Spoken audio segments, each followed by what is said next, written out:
Good morning, students. Today I will teach you microbes in industrial production. आज हम पढ़ेंगे औद्योगिक उत्पादन में सूक्ष्म जीवी कि जो सूक्ष्म जीव है। इससे पहले हमने घरेलू उत्पादन में हमने पढ़ा सूक्ष्म जीव, जो हमारे घर में किस प्रकार से हम सूक्ष्म जीवों का उपयोग करते हैं। अब हम औद्योगिक उत्पादन में सूक्ष्म जीवों के बारे में पढ़ेंगे। इसमें सबसे पहला जो अगर हम औद्योगिक दृष्टिकोण से देखें तो जो सूक्ष्म जीव होते हैं उनका किण्वन, जो फर्मेंटेशन आधारित जो है इनका महत्व होता है। और इसके लिए जो है धातु का एक बहुत बड़ा पात्र होता है जिसको कि पूरी तरह बंद कर दिया जा सकता है। उसमें जो है किण्वन जो है फर्मेंटेशन करवाया जाता है, मतलब सड़ाया जाता है चीज़ों को। वो जो है उसमें अवायवीय श्वसन की क्रिया करते हैं। सूक्ष्म जीव बिना ऑक्सीजन की उपस्थिति में श्वसन की क्रिया करते हैं। अब इसमें सबसे पहला आता है किण्वित पेय, फर्मेंटेड बीवरेजेस इसको बोला जाता है।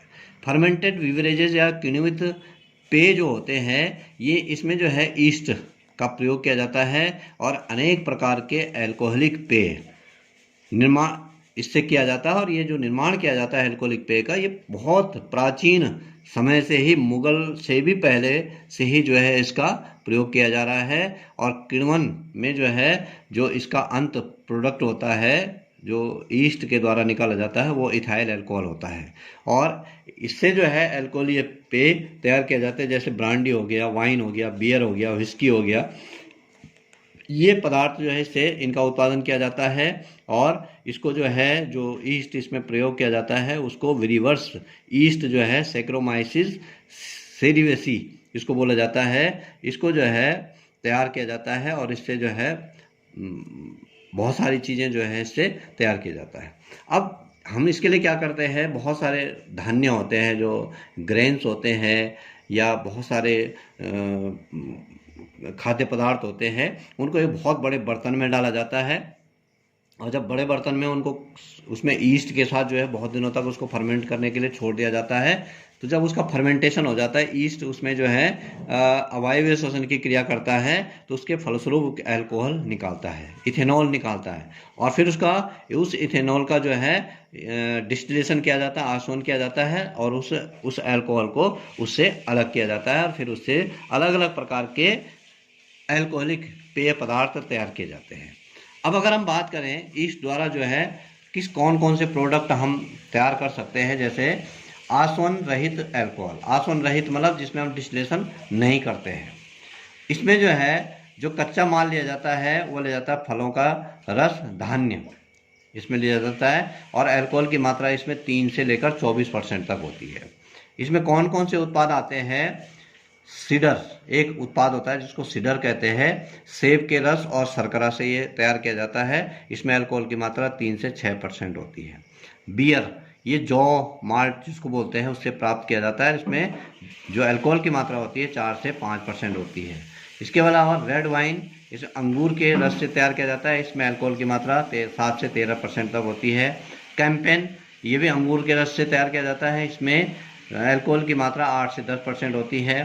पोर्ट ये भी अंगूर, इसको फोर्टिफाइड वाइन भी कहते हैं, डार्क रेड और वाइट वाइन भी कहते हैं। ये जो है अंगूर के रस से, और इसमें जो है 15 से 24% तक जो है अल्कोहल पाया जाता है।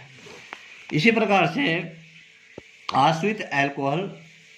आश्रित अल्कोहल में जो है डिस्टिलेशन किया जाता है, उसको जो है गर्म किया जाता है। जो इथाइल अल्कोहल होता है उसके तापमान तक 40 to 60 डिग्री सेल्सियस पर उसको गर्म किया जाता है और तब उससे इथाइल अल्कोहल अलग किया जाता है। और उस इथाइल अल्कोहल से जो है ये तैयार किया जाता है। यहाँ पर जो है होलैंड उसको बोला जाता है, राई से तैयार किया जाता है। उसमें अल्कोहल की मात्रा 40% होती है। जिन उस जौ से प्राप्त किया जाता है जिसमें कि अल्कोहल की मात्रा 40 से 45% होती है। ब्रांडी सेब और चेरी की रस से तैयार किया जाता है जिसमें अल्कोहल की मात्रा 40 to 50% होती है। व्हिस्की जो कि जौ, राई, मक्का, आलू इनसे तैयार किया जाता है जिसमें कि इनकी मात्रा जो है 40 से 50% तक होती है। रम इसलिए सीरे से तैयार किया जाता है, मोले से जो जहाँ चीनी बनती है उससे जो अतिरिक्त पदार्थ निकल जाता है जिसको कि शीरा बोला जाता है, उसमें जो है 45 से 55% तक अल्कोहल होती है। वोदका ये राई से तैयार किया जाता है, इसमें 40 से 55% तक अल्कोहल होती है। और शेक जो कि चावल से प्राप्त किया जाता है जिसमें कि अल्कोहल की मात्रा 40 से 50% तक होती है। ये तो अल्कोहलिक पेय है, किण्वित पेय जो है इनको बोला जाता है। अब बात करते हैं प्रतिजैविकों का उत्पादन, प्रोडक्शन ऑफ एंटीबायोटिक्स। जो एंटीबायोटिक दवाइयाँ तैयार की जाती है ये सूक्ष्म जीवों से तैयार की जाती हैं।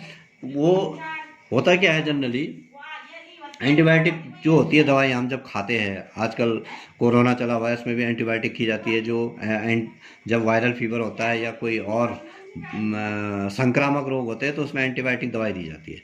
एंटीबायोटिक दवाई सूक्ष्म जीवों से तैयार की जाती है। जो सूक्ष्म जीव होते हैं वो विशेष प्रकार के पदार्थ छोड़ते हैं, विषैला पदार्थ छोड़ते हैं। वो विषैला पदार्थ क्या करता है, वो अन्य सूक्ष्म जीवों की ग्रोथ को रोक देता है। तो उससे जो है अनेक प्रकार की दवाइयाँ तैयार की जाती है। अगर हम बात करें, सबसे पहले जो एंटीबायोटिक तैयार की गई थी वो अलेक्जेंडर फ्लेमिंग के द्वारा तैयार की गई थी। अलेक्जेंडर फ्लेमिंग ने जो है पेनिसिलियम नोटेटम नामक जो एक मोल्ड है, कवक है, उससे जो है पेनिसिलिन नाम की दवाई तैयार की थी। पेनिसिलियम नोटेटम से जो है इन्होंने पेनिसिलिन नाम की एंटीबायोटिक दवाई, जिससे कि इंजेक्शन भी तैयार किया जाता है, वो सबसे पहले अलेक्जेंडर फ्लेमिंग ने तैयार किया था। तो ये जो है अलग अलग, इसके लिए जो है 1945 में उनको नोबेल पुरस्कार भी दिया गया। तो इस प्रकार से ये जब 1945 में उनको नोबेल पुरस्कार दिया गया, तो जब उस दौरान जो है द्वितीय विश्व युद्ध जब हो रहा था, तो जो घायल सैनिक थे उन सैनिकों में उस पेनिसिलिन का इस्तेमाल किया गया। बहुत प्रभावकारी जो है उनके लिए वो सिद्ध हुआ, इसी कारण जो है उन्हें नोबेल पुरस्कार भी दिया गया। अब हम बात करते हैं ये जो दवाइयाँ हैं, कौन मुख्य जो कुछ विशेष प्रकार की दवाइयाँ जो है, जैसे स्ट्रेप्टोमाइसिन एक एंटीबायोटिक दवाई है, प्रतिजैविक इसको बोलते हैं। ये स्ट्रेप्टोमाइसिस ग्रीसियस एक जीवाणु है, उससे तैयार की जाती है। क्लोरोमाइसिटिन ये स्ट्रेप्टोमाइसिस वेनेजुलरी जीवाणु से तैयार की जाती है। टेरामाइसिन ये स्ट्रेप्टोमाइसिस रिमोसस से तैयार की जाती है जीवाणु से। नियोमाइसिन ये स्ट्रेप्टोमाइसिस फ्रेडी जीवाणु से तैयार की जाती है। और इरिथ्रोमाइसिन, इरिथ्रोमाइसिन जो है ये स्ट्रेप्टोमाइसिस इरिथ्राइसिस से तैयार की जाती है। इसी प्रकार से ऑरियोमाइसिन जो है स्ट्रेप्टोमाइसिस ऑरियोफेसिएलस से तैयार की जाती है। और इसी प्रकार से क्लोरोटेट्रासाइक्लिन जो है स्ट्रेप्टोमाइसिस ऑरिफेसिएंस से तैयार की जाती है, सेम जीवाणु से जो है तैयार की जाती है। इसको थायरीसीन बोला जाता है, ये ब्रेविस से तैयार की जाती है। तो इसी प्रकार से एक सब्टेलिन है एंटीबायोटिक, ये वेसिलस सब्टिलिस से तैयार की जाती है। तो इस प्रकार से ये कुछ जीवाणु है जिनके द्वारा एंटीबायोटिक दवाइयाँ तैयार की जाती है। तीसरा जो पदार्थ है वह है रसायन, एंजाइम और अन्य जैव सक्रिय अणु। कुछ ऐसे पदार्थ होते हैं जिनका हम उत्पादन जीवाणुओं की सहायता से या सूक्ष्म जीवों की सहायता से निकालते हैं, जैसे अल्कोहल और एसिटिन। अल्कोहल के बारे में हम पहले भी पढ़ चुके हैं। एसीटोन जो है, इसी प्रकार से एसीटोन का भी उत्पादन किया जाता है। उसमें जो है एसिटोब्यूटाइलिकम एक जीवाणु होता है, उसको डाला जाता है और उससे जो है क्लोस्ट्रीडियम हो गया, ये जीवाणु जो है उन पदार्थों में डाले जाते हैं और उससे इथेनॉल का, और जो है इथेनॉल का हम ईस्ट से प्रयोग करते हैं और एसीटोन में जो है एसिटोब्यूटाइलिकम का उपयोग किया जाता है। इसी प्रकार से कार्बनिक अम्ल जो है हम प्रयोग करते हैं। एस्परजिलस हो गया, एस्परजिलस नाइगर कवक होता है, उससे जो है सिट्रिक अम्ल का उत्पादन किया जाता है। ब्यूटिक अम्ल का उत्पादन जो है क्लोस्ट्रीडियम ब्यूटाइलिकम से नामक जीवाणु से किया जाता है। लैक्टिक अम्ल का जो है लैक्टोबैसिलस जीवाणु द्वारा जो है उत्पादन किया जाता है। तो अलग अलग जीवाणुओं के द्वारा अलग अलग जो है हम कार्बनिक अम्ल का उत्पादन करते हैं। इसी प्रकार से एंजाइम का उत्पादन किया जाता है। लाइपेज एंजाइम का जो प्रयोग है वो कपड़ों की धुलाई में किया जाता है, ठीक है। तो इसका जो उपयोग होता है वो कपड़ों से तेल का दाग निकालने के लिए इसका उपयोग किया जाता है। फल रस को साफ करने के लिए पैक्टिनेज और प्रोटीएजेस एंजाइम का उपयोग किया जाता है। तो ये सारे जो एंजाइम होते हैं ये जो है सूक्ष्म जीवों के द्वारा तैयार किया जाता है, जैसे स्ट्रेप्टोकाइनेज जो है या स्ट्रेप्टोकोकस जीवाणु द्वारा इसका उपयोग किया जाता है। तो अलग अलग जीवाणुओं के द्वारा जो है हम एंजाइम का उत्पादन करते हैं।